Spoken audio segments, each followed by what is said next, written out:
Bon, les lumières, c'est bon. Le micro, c'est bon. La caméra, c'est bon. Bah écoute, merci d'être venu, hein, ça me change d'être tout seul pour faire toute cette merde. Y a pas de quoi, c'est vous que je dois remercier. Salut. T'es qui, lui? Je sais pas. Je l'ai trouvé dehors, il avait du matériel. Je me suis dit que c'était l'occasion. Mais on n'a pas de quoi engager un mec. Non mais t'en fais pas, hein, il coûtera rien, c'est un stagiaire. C'est-à-dire que... Bon allez, on commence la vidéo, autrement on en aura encore pour la nuit. Bien le bonjour, c'est Geekinox. On se retrouve pour un nouveau comics de la semaine, et aujourd'hui on va parler d'une de mes plus grandes déceptions en tant que lecteur de comics. Comme vous avez pu le voir dans le titre de la vidéo, on va parler de Gotham by Gaslight. Attends, ça fait partie des meilleures histoires de Batman. IGN l'a foutu 11ème sur sa liste des meilleures histoires sur le personnage. Comment tu peux dire que c'est de la merde? Bon, deux choses d'une. Tu l'as lu? Bah non. Voilà, c'est ce que je pensais. Et de deux, j'ai dit que c'était une de mes plus grandes déceptions. Pas que c'était forcément un mauvais comics. Parce que oui, une œuvre peut nous décevoir sans pour autant être foncièrement mauvaise. Car la déception survient avant tout quand quelque chose n'est pas à la hauteur de nos attentes, quand bien même ces dernières seraient beaucoup trop importantes. Pour ma part, la plupart de mes déceptions culturelles se trouvent être des films, tout simplement parce que c'est le médium qui a le plus gros impact en termes de marketing.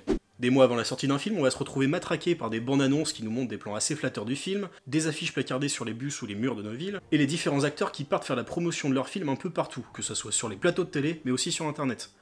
On peut se dire tant qu'on veut que la publicité ne marche pas sur nous, mais la vérité c'est que si, ça marche. Tu crois que les mecs dépenseraient de la thune pour mettre des affiches à Tourcoing si ça marchait pas? Donc dans certains cas, la hype monte, et au final c'est pas ce qu'on attendait, ou c'est juste pas au niveau. De mon point de vue, la bande-annonce de l'ère d'Ultron a réussi en 2 minutes ce que le film n'a pas pu faire en plus de 2 heures. Bon, il y a les fantastiques, qui réussit à être décevant, alors qu'on n'en attendait absolument rien. Pour les comics, c'est beaucoup plus compliqué d'être déçu à cause d'une hype, parce que tout simplement, il n'y a pas ce matraquage marketing que peuvent avoir les jeux vidéo ou les films. Alors attention, je dis pas que c'est impossible, je dis juste que c'est beaucoup plus rare. Tout est une question de nuance.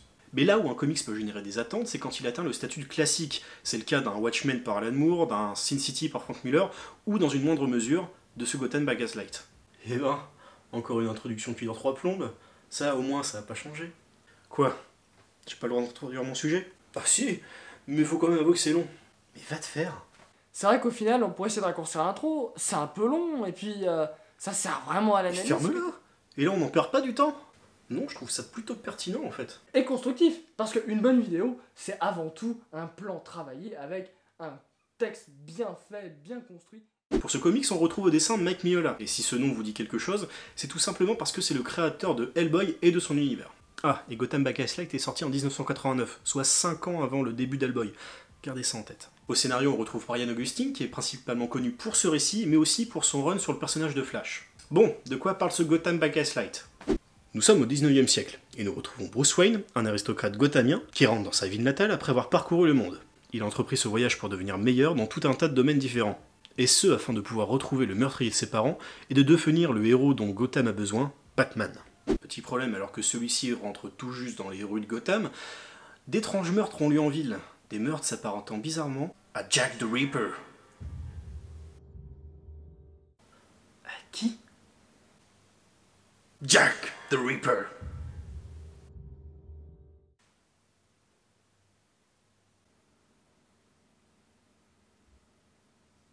Jack l'éventreur. J'ai le droit de tenter des trucs dans mon émission, non? Comme pour Injustice, on est sur un Elseworld, et ce n'est pas n'importe lequel, car c'est tout simplement le premier. C'est un genre que j'apprécie énormément, et au vu du synopsis et de l'équipe créative, je ne pensais qu'être ravi à la lecture de ce titre. Et est-ce que ce fut le cas? Je pense que si vous avez vu le début de la vidéo, vous avez la réponse. Parce que oui, si au niveau du pitch, ça a l'air d'envoyer du lourd, niveau réalisation, il y a pas mal de points qui pêchent. Niveau graphique, Mignonard en est encore à ses débuts et n'a pas encore trouvé son trait si caractéristique. Alors même si c'est pas moche et que certaines planches sont assez agréables à regarder, quand on compare ça au reste du travail de l'artiste, c'est quand même assez oubliable. Bon, par contre ça colle plutôt bien avec l'univers qui essaie d'être retranscrit, on sentirait presque les odeurs nauséabondes des rues de Gotham. Bon, après ça c'est en oubliant ce que l'artiste a pu faire par la suite. Mais pour moi, le gros problème se passe surtout du côté de l'écriture du récit, et ça passe notamment par un point particulier, c'est beaucoup trop court. Avec moins d'une 50aine de pages, le récit et son univers n'ont pas le temps de se mettre en place. On découvre Bruce, la ville, et le tueur qui sévit dans cette dernière, et puis c'est tout. On a bien sûr le droit à des références sur l'univers de Batman, comme par exemple sur sa galerie de super vilains, mais franchement c'est assez léger. Mais s'ils font que des références, c'est pas un peu chiant? Et puis, Le plus important, c'est l'histoire. Alors oui, une œuvre qui fait des références beaucoup trop appuyées, c'est pas forcément synonyme de qualité.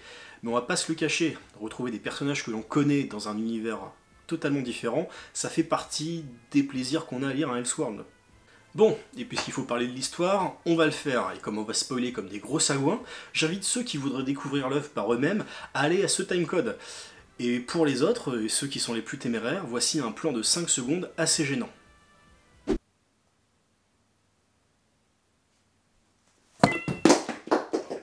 Après son retour à Gotham et quelques meurtres de Jack l'Éventreur plus tard, Bruce Wayne est bien embêté, car la police a retrouvé un couteau ensanglanté sous son lit. Puis bon, vu que le début des meurtres correspond à peu près à sa date de retour en ville, ouais, c'est pas de cul. Voilà. À la suite d'un procès dans lequel il a été défendu par son oncle, Bruce Wayne est déclaré coupable, et sera donc pendu dans les plus brefs délais. Il passe les jours qui le séparent de l'échafaud à réfléchir sur l'identité du tueur, et grâce à une étincelle intellectuelle digne des plus grands numéros de Mickey Détective, il trouve enfin qui se cache derrière Jack the Ripper. Il réussit à s'enfuir de la prison et part confronter le tueur, qui n'est autre que son oncle. Ce dernier est devenu fou après les nombreux rejets amoureux que lui a fait subir Martha Wayne, la mère de Bruce, et a donc décidé d'engager un tueur pour tuer les parents du jeune milliardaire, et a décidé également de tuer toutes les femmes pouvant ressembler de près ou de loin à Martha. Franchement, je sais pas quoi dire. C'est l'origin story de méchant la moins subtile du monde. Et vous savez ce qui est pas subtil? Le nom de l'oncle. Parce que oui, si je vous ai un peu caché cette information avant, c'est pour une bonne raison. Tiens, vas-y, propose un nom au pif. Oh, je sais pas, Picsou. Non, non, pas Picsou. Non, parce que le nom de l'oncle, c'est Jacob Baker. Oh non. Si, et comme c'est un vieil ami de la famille, il a le droit à son petit surnom. Du coup, on l'appelle l'oncle Jack. Ouais. Et ce nom, tu le découvres au bout de 6 pages. Donc au bout de 6 pages, tu sais qui est le tueur. Mais tu veux pas le croire, parce que ça serait quand même un dénouement à chier. Et à la fin, si, c'est lui, le tueur. L'identité du tueur réussit à être encore plus décevante que celle du Arkham Knight, et le comics réussit l'exploit de rendre l'un des plus grands mystères criminels de tous les temps aussi intéressant que le twist du film Le Village. Mais calme-toi, ok, l'identité du tueur est décevante, mais ça aurait pu être pire.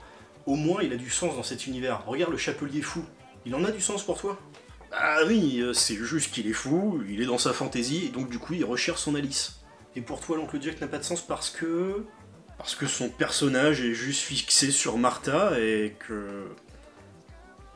Oh. Voilà, parce que à part le nom assez obvious, le personnage se cale assez bien avec le reste des ennemis de Batman. Ok, vu sous cet angle, mais il y a quand même des défauts de scénario. Ah, sûrement, hein. Mais parle-en avec les autres, hein. Parce que la partie spoil dure depuis un peu trop longtemps quand même, hein. Ok, bon bah on se retrouve après 5 secondes de plan gênant pour la suite de la vidéo du coup.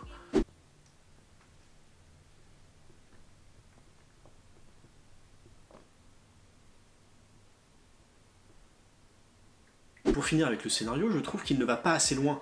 L'auteur ne joue pas assez avec son univers, et du coup c'est assez frustrant. On ne passe pas un mauvais moment en lisant ce comics. Il est dans l'ensemble plutôt correct, c'est juste que, à mon sens, il n'est pas à la hauteur de sa réputation.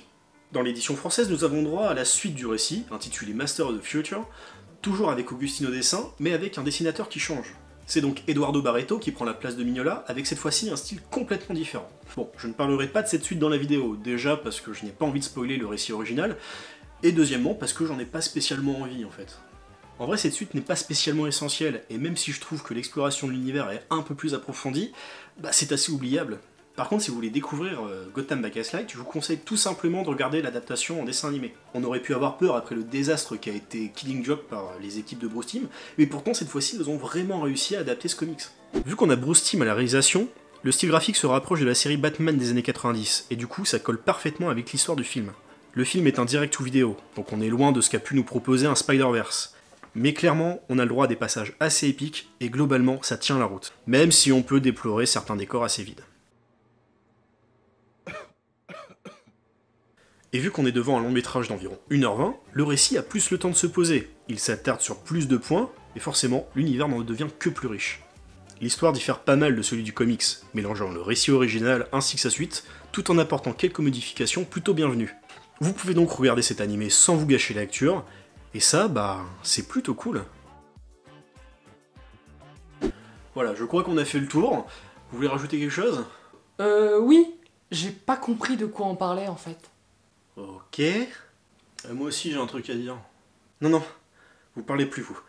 La vidéo est finie, on se retrouve pour une prochaine vidéo qui parlera de comics ou non. D'ici là, portez-vous bien et salut! Putain mais vous êtes vraiment des cons en fait.